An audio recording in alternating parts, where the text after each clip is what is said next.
Hi, are you concerned about all of the negative news regarding the real estate market crashing? Are you watching as the interest rates climb ever higher and higher? Are you wondering if you should cash out now and enjoy the great equity that you've made over the last couple of years? Today we're going to talk about 3 reasons you may want to sell now.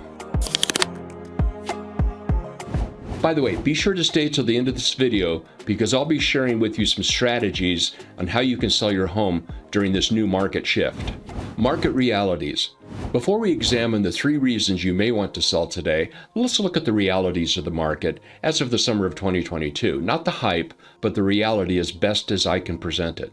Market realities, how we got here. The US took a major hit with COVID. I don't know about you, but to me, nothing is the same as it was before the spring of 2020 when COVID hit. And I've been around a long time. I actually remember the Beatles on Ed Sullivan.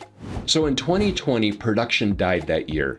There were layoffs, people maxed out their credit cards, people took out loans, homeowners asked for mortgage forbearance, office attendants vanished, etc. It was a really bad year. It was as if the world turned upside down. And 2020 is still with us today. Today you can go to the local fast food restaurant and they have signs saying that they're out of certain foods. I went to the local Maverick, which is like a 7-Eleven the other day, and they told me that they're having problems getting soda syrup. We have other shortages that pop up overnight for some unknown reason. The economy of the US took a hit in 2020 and we're still feeling the effects every day. Costs to build a home have exploded.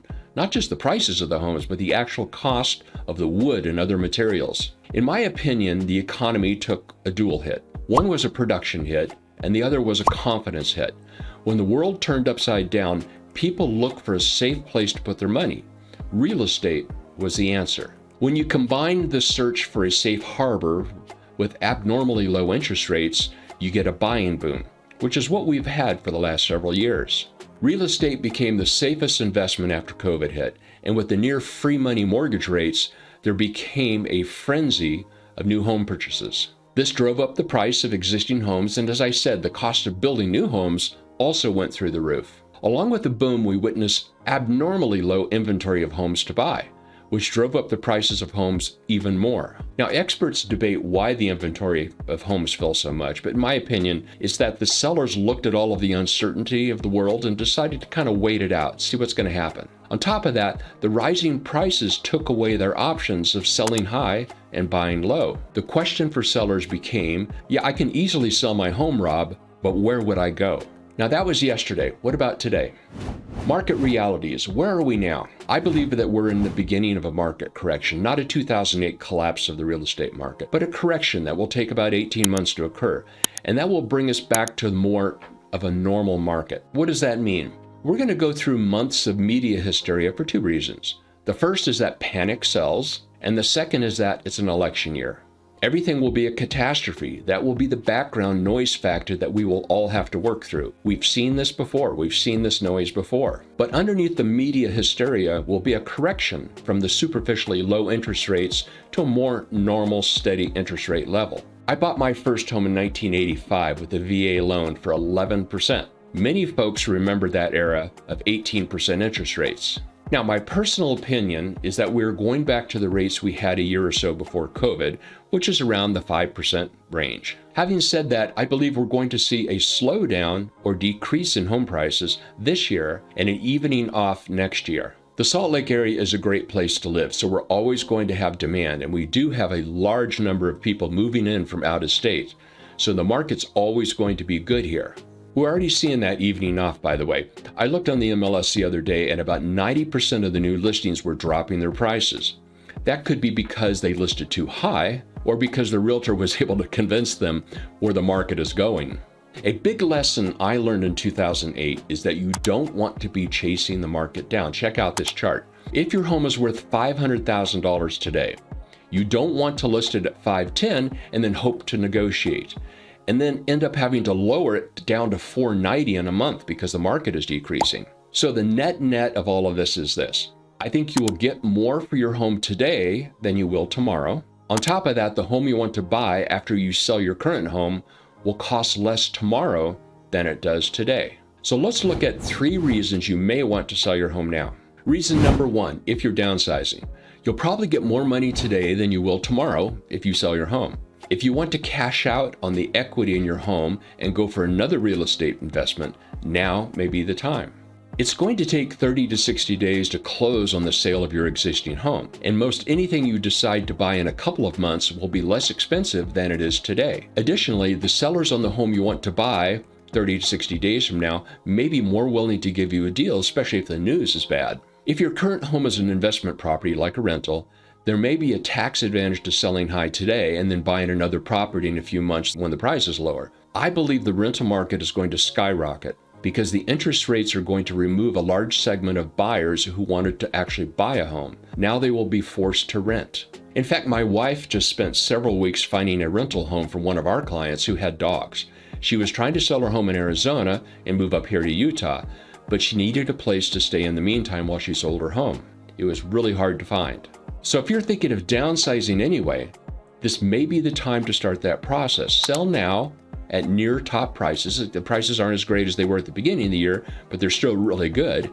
And then get a smaller home in 30 to 60 days at a lower price than you could today. Reason number 2, if you're building a new home.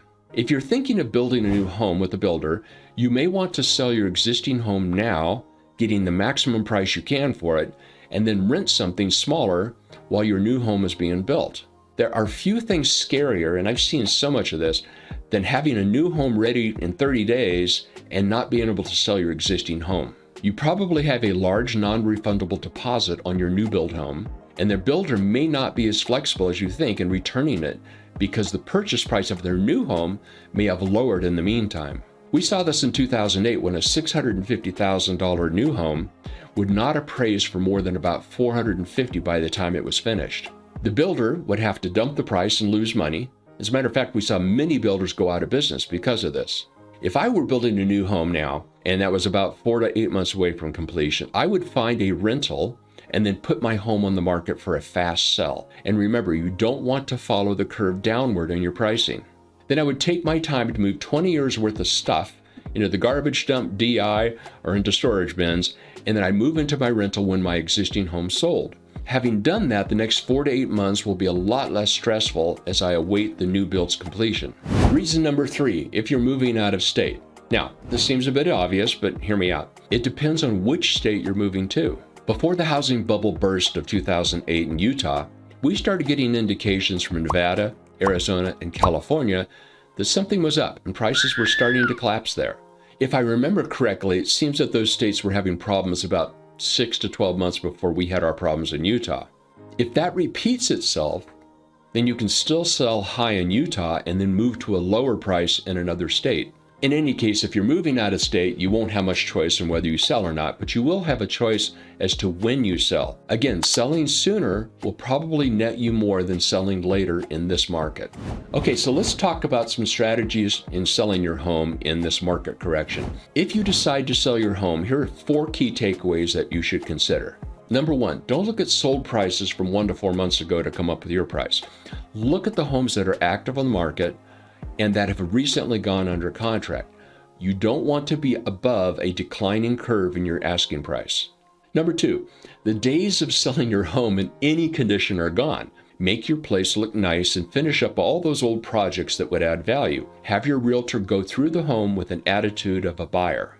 Number 3, don't overdo fixing up your house. If you need to drop your price in a few months due to the market, those $20,000 quadruple paned windows are not going to get you any more money. You're not going to get your money back. Number 4, be realistic. You made a ton of money in the last couple of years on your home. If you have to give 10% back to sell it, you still have made a ton of equity in your home. Don't wait until you have to give 30% back if the market tanks.